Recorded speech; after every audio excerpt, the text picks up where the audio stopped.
Greetings, fellow bridge lovers, and welcome back to the Bridging with Kai YouTube channel. Today, I have another hand for you. Going back to the USA U26 Junior Trials, that was all the way back in December. I still have loads of hands from here to talk about.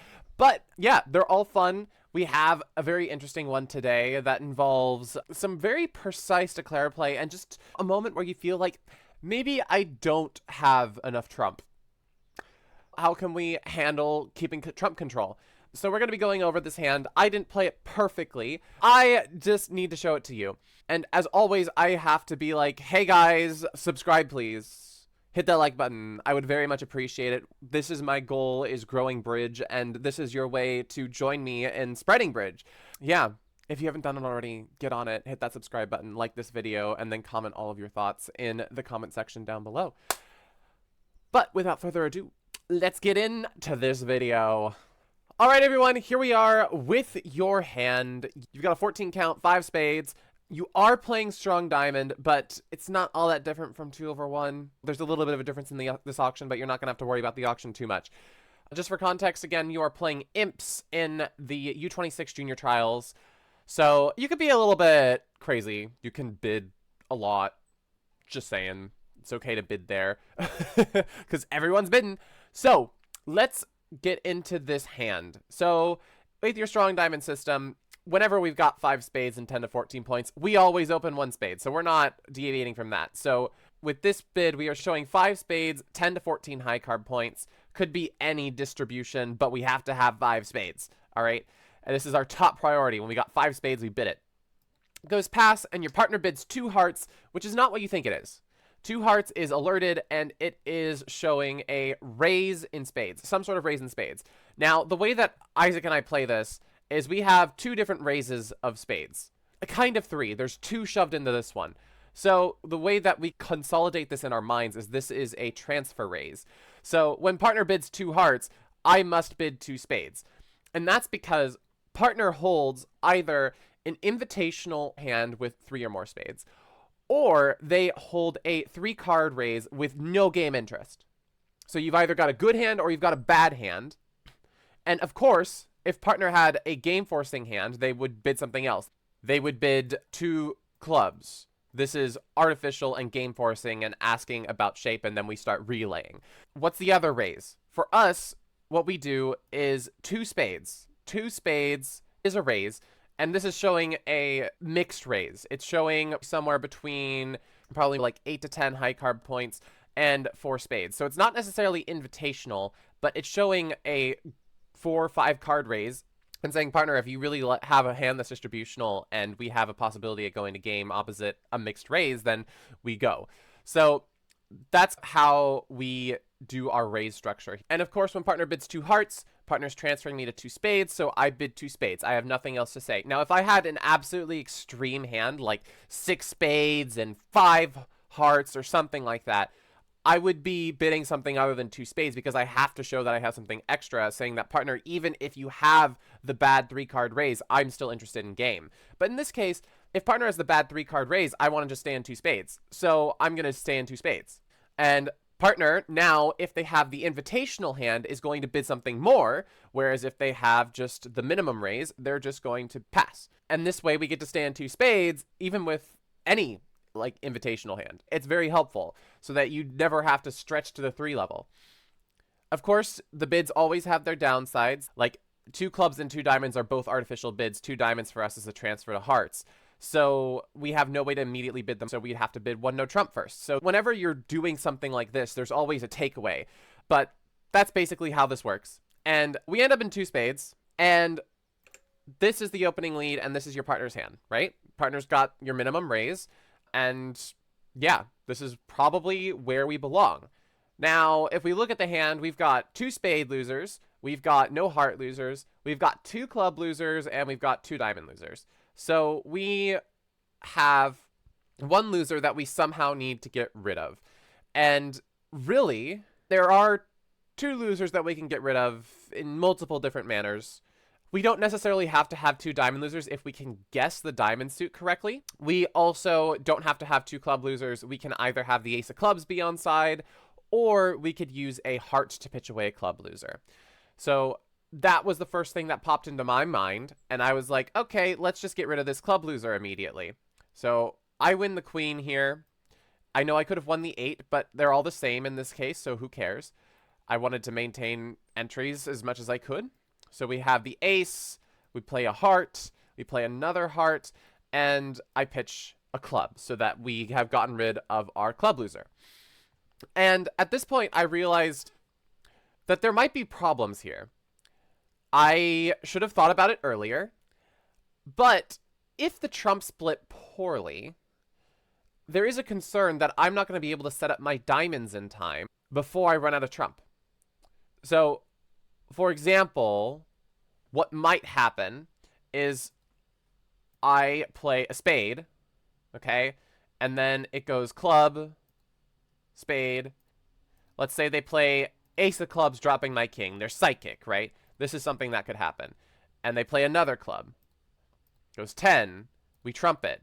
And if we just try to draw another trump, uh-oh, what's happened here?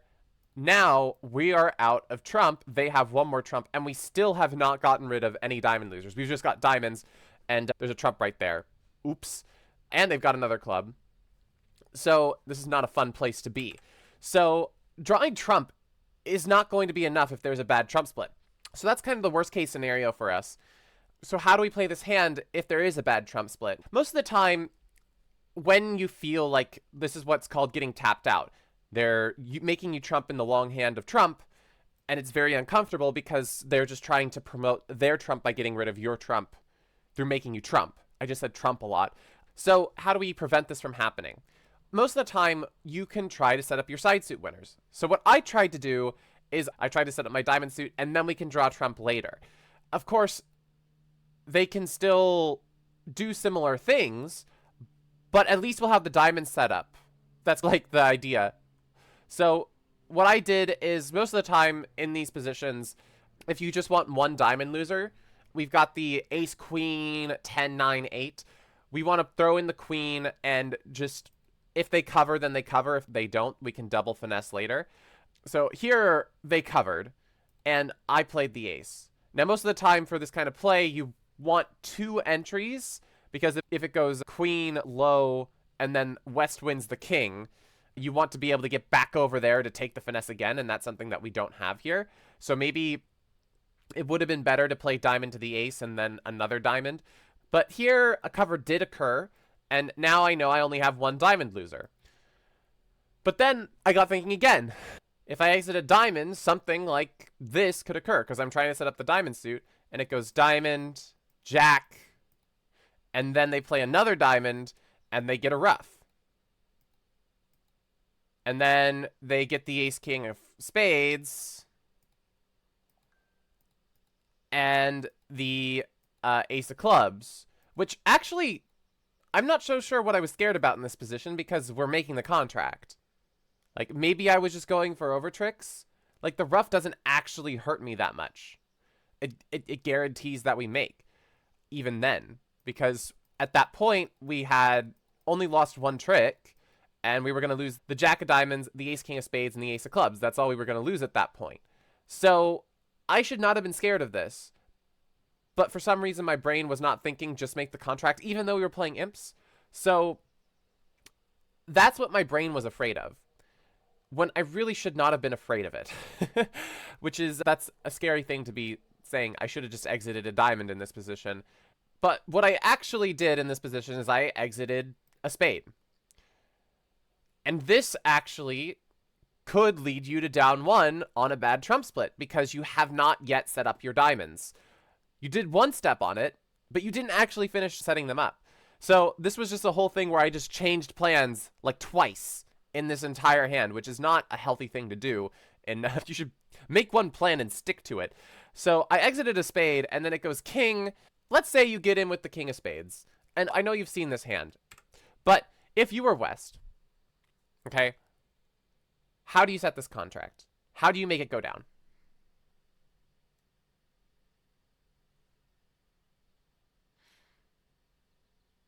Yeah, the point is the same idea as before.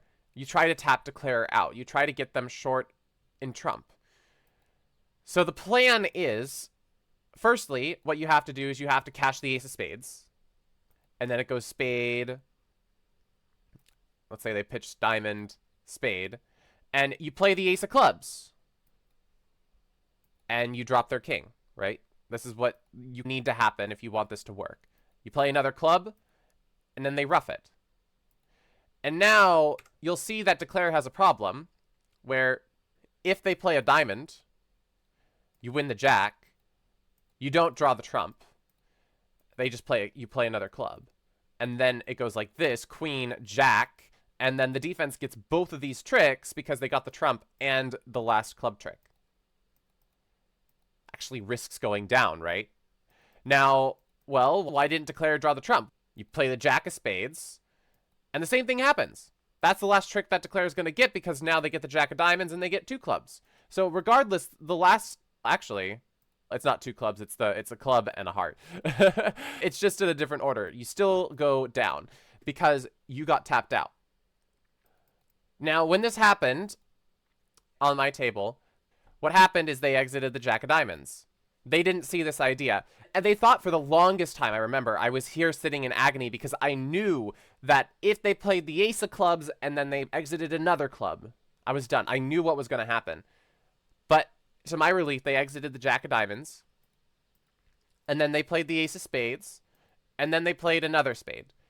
And now I just have the rest of the tricks. They get the king, they get the ace of clubs, but that's it. I get the jack of spades, I get two diamonds, and we make three. That's what happened here. Now, how can they know to drop the king of clubs is the only question. I didn't really give them a good answer for it, but if... let's look at some signaling possibilities. If there were count signals involved, okay? So it went spade to the queen. It goes ace of hearts, and the three of hearts is played, which if they're playing standard carding, this would be implying an odd number of cards, okay? And then another heart. And then the club pitch is also a great clue as well, because I must have club losers. I guess I could still have king third, and playing the ace of clubs could be costing a trick. But when I pitch a club, it signifies that I'm trying to get rid of club losers, and it might be from king doubleton. So there's a clue there. When it goes diamond, there's no count signal here because they were just simply covering. And you need to maintain the jack, so there was no count signal. And the other clue here is that I'm actually not sure of their methods, but if this was an encouraging signal, if they were playing upside down attitude, then this would be encouraging clubs. And when you get to this point, you should probably just test with the 8 clubs to see what's going on. See if partner, like, because why would partner be encouraging clubs unless they had the king? I'm not sure. Maybe there was no signaling going on. I'm not completely certain. But if you were able to give a count signal, like East was able to show an even number of cards, you might be able to deduce that I had king doubleton to begin with. Now, those are the clues that I'm seeing. It would require paying attention to partners' signals if you had any signals. Now, I didn't see any congruency with any sort of signaling here, but I don't know. So I was just trying to find a way. I'm not sure that West could have really figured it out here, except the big jarring thing that they have is that I did pitch a club.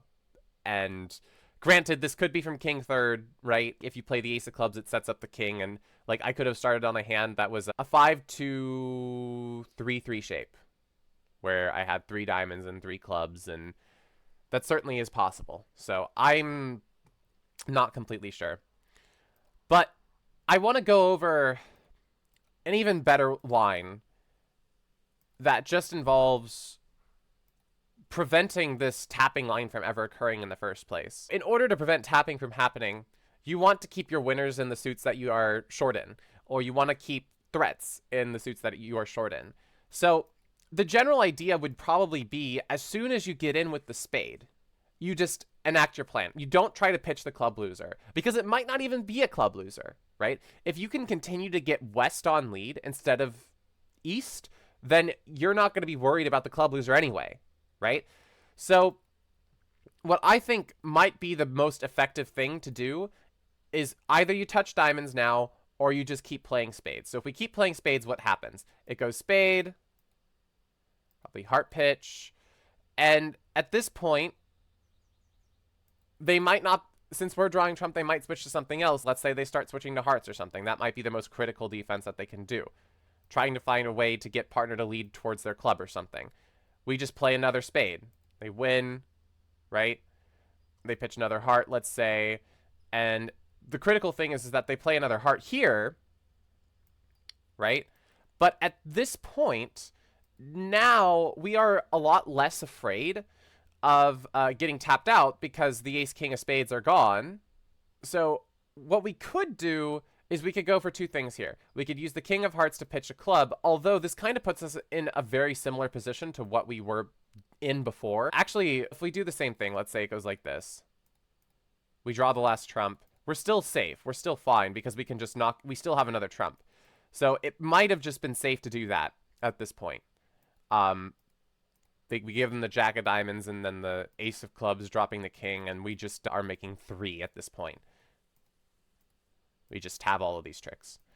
So the other thing that you could do, the other line you could go about is just keeping your hearts, keeping your clubs, is immediately trying to set up the diamond suit. Let's say we win the queen and we opt to play a diamond and we play a diamond to the 9 or something. Like this just happens to work, let's say. And they do exit a club, right? That's your worst nightmare, is that they do exit a club here. You would just have to make some sort of guess, and then maybe you guess it right. Who knows if you guess it wrong, right? There's just lots of guessing to go around. But at this point, if you do manage to guess things right, let's say they exit a heart, we just start drawing trump, right? And they exit another heart because they have nothing else to do, really, except just lead away. Right? They play another spade. And they lead another heart or something.